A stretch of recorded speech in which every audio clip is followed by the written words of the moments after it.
తాకట్టులో ఉన్న బంగారాన్ని విడిపించి ఆ రోజున్న మార్కెట్ ధర కట్టి మిగిలిన డబ్బును మీకు అందిస్తుంది కొమ్మూరి గోల్డ్. నమస్తే సార్. నమస్తే మా సార్ 100 మందిలో 90 మందిని చూసుకుంటే ఖచ్చితంగా వెయిట్ ఎక్కువగా అయిపోయిన వాళ్ళని, ఒబేజ్ ఎక్కువగా ఉన్న వాళ్ళని చూస్తూ ఉంటాం.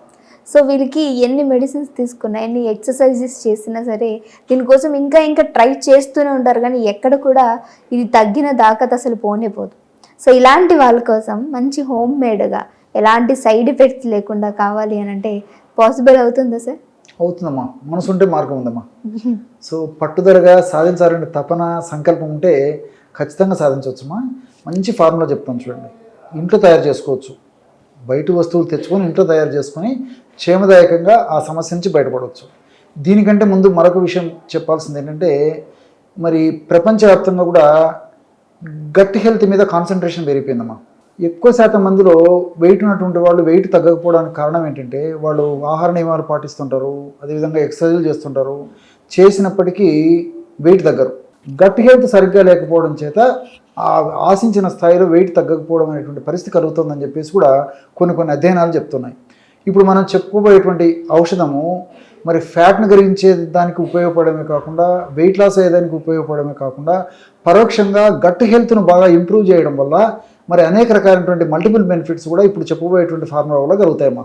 ఆ ఫార్ములా ఎలా తయారు చేసుకోవాలంటే, త్రిఫల చూర్ణం అందరికీ తెలిసినటువంటిది. త్రిఫల చూర్ణం, తానికాయ, కరక్కాయ, ఎగ్జాక్ట్ అమ్మా, కరక్కాయలు, తానికాయలు, ఉసిరికాయలు, త్రిఫల చూర్ణం. ఈ యొక్క త్రిఫల చూర్ణాన్ని ఫర్ ఎగ్జాంపుల్ ఒక 30 గ్రామ్స్ తీసుకున్నారు అనుకోండి, లేకపోతే ఒక 60 గ్రామ్స్ తీసుకోండి. త్రిఫల చూర్ణం ఒక 60 గ్రామ్స్. అట్లే త్రికట చూర్ణం అంటే పిప్పళ్ళు, మిరియాలు, శొంఠి, ఇక త్రికట చూర్ణం కూడా ఒక 60 గ్రామ్స్ తీసుకోవాలి. మూడవ పదార్థంగా వాయు విడంగాల చూర్ణం. వాయు విడంగాలు అని చెప్పేసి మనకు మార్కెట్లో దొరుకుతాయమ్మా. మిరియాల్లాగా ఉంటాయి, సన్నగా ఉంటాయి. సో వాయు విడంగాల చూర్ణం కూడా దొరుకుతుంది. ప్రామాణిక కంపెనీ వాళ్ళు తయారు చేసేటువంటి చూర్ణం మనకు దొరికేట్లయితే ఆ చూర్ణం తెచ్చుకొని వాడుకున్నా సరిపోతుంది, లేకపోతే మిక్సీలో వేసేస్తే చాలా ఈజీగా పౌడర్ అయిపోతుంది.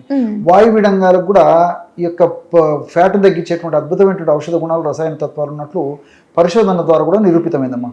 ఆ వాయు విడంగాల చూర్ణం కూడా ఒక 20 గ్రాములు తీసుకోవాల్సి వస్తుంది. నాలుగవ పదార్థంగా తుంగముస్తల చూర్ణం. తుంగముస్తల చూర్ణం అని చెప్పేసి మనకు మార్కెట్లో దొరుకుతుందమ్మా. తుంగముస్తలు, ఆ తుంగముస్త చాలా సువాసన భరితంగా ఉండేటువంటి చూర్ణం కూడా మనకు మార్కెట్లో దొరుకుతుంది. తుంగముస్తల చూర్ణం 20 గ్రాములు తీసుకోవాలంటే, త్రిఫల చూర్ణం 60 గ్రాములు, త్రికట చూర్ణం 60 గ్రాములు, వాయువిడంగాల చూర్ణం 20 గ్రాములు, అట్లే ఈ యొక్క తుంగముస్తల చూర్ణం 20 గ్రాములు. ఈ పదార్థాలంతా బాగా కలిపేసేసి ఒక గాజు సీసాలో ఉంచుకొని రోజు ఉదయం ఆహారానికి ఒక అరగంట ముందు, రాత్రి ఆహారానికి ఒక అరగంట ముందు 200 ml పల్చటి మజ్జిగ, 200 ml పల్చటి మజ్జిగలో 1/2 టీ స్పూన్ వరకు ఈ యొక్క పౌడర్ మ్యాక్సిమం డోస్ అమ్మా. కాబట్టి 1/2 టీ స్పూన్ కంటే తక్కువ వాడుకున్నా మరి మంచిది. 1/2 teaspoon maximum dose. So 1/2 teaspoon వరకు అంటే 2 నుంచి 2.5 గ్రామ్స్ అందులో కలిపేసేసి ఒక్క ప్రమాణంగా సేవించాలి. ఈ విధంగా ఉదయం ఒకసారి, రాత్రి ఒకసారి క్రమం తప్పకుండా ఈ యొక్క ఔషధాన్ని వాడుకోవడం వల్ల శరీరంలో, దేహంలో ఏ భాగంలో కొవ్వు కణాల్లో కొవ్వు ఎక్కువగా సంచితమైనప్పటికీ ఆ కొవ్వును ఛేదించేటువంటి అద్భుతమైనటువంటి గుణ ప్రభావం చేత ఆ కొవ్వు కరిగిపోయేసేసి మెటబాలిజం వేగవంతమై మనిషి నాజూకుతనానికి సంతరించుకోవడానికి అవకాశం ఏర్పడుతుంది. అన్నీ దీనివల్ల సైడ్ బెనిఫిట్స్ ఉంటాయి, ఎలాంటి సైడ్ ఎఫెక్ట్స్ ఉండవు. కాబట్టి ఈ యొక్క పద్ధతిలో ఈ యొక్క ఔషధాన్ని దీర్ఘకాలం పాటు వాడుకున్నప్పటికీ ఎలాంటి ఇబ్బంది కూడా ఉండదమ్మా. ఓకే సార్, మరి ఫుడ్ పరంగా చూసుకుంటే ఏ విధమైనటువంటి ఫుడ్ తీసుకోవడం మంచిది అంటారు? ఈ యొక్క వెయిట్ లాస్ కావాలంటే, ఓవర్ వెయిట్ తగ్గాలన్నా ఫైబర్ ఫుడ్ చాలా ముఖ్యమమ్మా. ఫైబర్ ఫుడ్ మనం ఎంత ఎక్కువగా తీసుకోగలిగితే వెయిట్ పెరగకుండా ఉండేటువంటి పరిస్థితి ఏర్పడుతుంది. అదేవిధంగా ఉన్నటువంటి వెయిట్ కూడా తగ్గుతారమ్మా. కాబట్టి మనకు అవసరానికి ఎంత అవసరమైతే అంత మ్యాక్సిమం ఫైబర్ ఫుడ్ తీసుకోవడం అలవాటు చేసుకోవాలి. ఇక్కడ మరొకటి కూడా ఏంటంటే ఈ ఫైబర్ ఫుడ్ తీసుకోవడం వల్ల దీని యొక్క మరొక బెనిఫిట్ ఏమంటే, ఇంతకుముందే నేను గట్ బ్యాక్టీరియా గురించి చెప్పడం జరిగింది అనమాట. ఈ ఫైబర్ ఫుడ్ ఎక్కువగా తీసుకున్నప్పుడు ఏం జరుగుతుందంటే, గట్ బ్యాక్టీరియా మనం తీసుకున్నటువంటి ఫైబర్ను కూడా ఆహారంగా ఉపయోగించుకొని షార్ట్ చైన్ ఫ్యాటీ యాసిడ్స్గా కొన్ని పదార్థాలు తయారు చేసుకుంటుంది. అంటే బిట్రేటు, అసిటేటు ఇలాంటి పదార్థాలు తయారవుతాయి అన్నమాట. వీటన్నింటినీ షార్ట్ చైన్ ఫ్యాటీ యాసిడ్స్ అని చెప్తుంటారు అనమాట. సో ఈ యొక్క పదార్థాలు గట్ బ్యాక్టీరియా ఉత్పత్తి చేస్తుంది.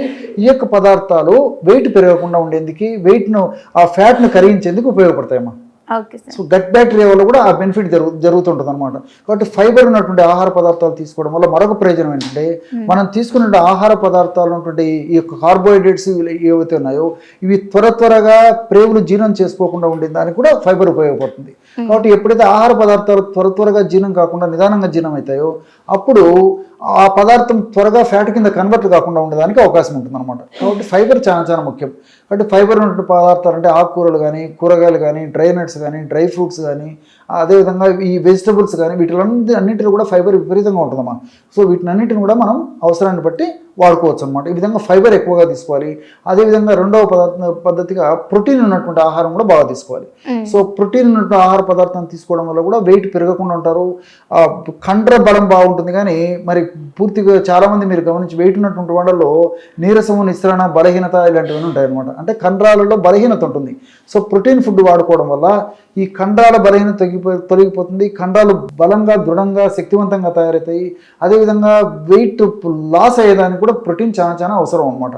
సో ఎంత మన బాడీకి, మన దేహానికి, మన శరీర ప్రకృతికి, మన వయస్సుకు ఎంత అవసరమో ఆ పద్ధతిలోనే మన దేహాన్ని తయారు చేసేందుకు ఈ ప్రోటీన్ చాలా చక్కగా ఉపయోగపడుతుంది అనమాట. కాబట్టి ఈ విధంగా ప్రోటీను, తర్వాత ఫైబర్ ఉన్న ఆహార పదార్థాలు ఎక్కువ తీసుకోవాలి. కార్బోహైడ్రేట్స్ ఫుడ్ను మ్యాక్సిమం తగ్గించాలమ్మా. ఎందుకంటే ఈ రోజుల్లో మనకి శారీరక శ్రమ తగ్గిపోయిపోయింది, మానసిక శ్రమ ఎక్కువైపోయింది. కాబట్టి మనం అవసరానికి మించినటువంటి ఆహారాన్ని తీసుకుంటున్నాము. అందులో కూడా ముఖ్యంగా కార్బోహైడ్రేట్ ఫుడ్ ఎక్కువ తీసుకోవడం చేతనే ఈ యొక్క సమస్యలు కలుగుతున్నాయి. కాబట్టి ఈ కార్బోహైడ్రేట్ ఫుడ్ ఎంత తగ్గించుకోగలిగితే అంత మంచిది.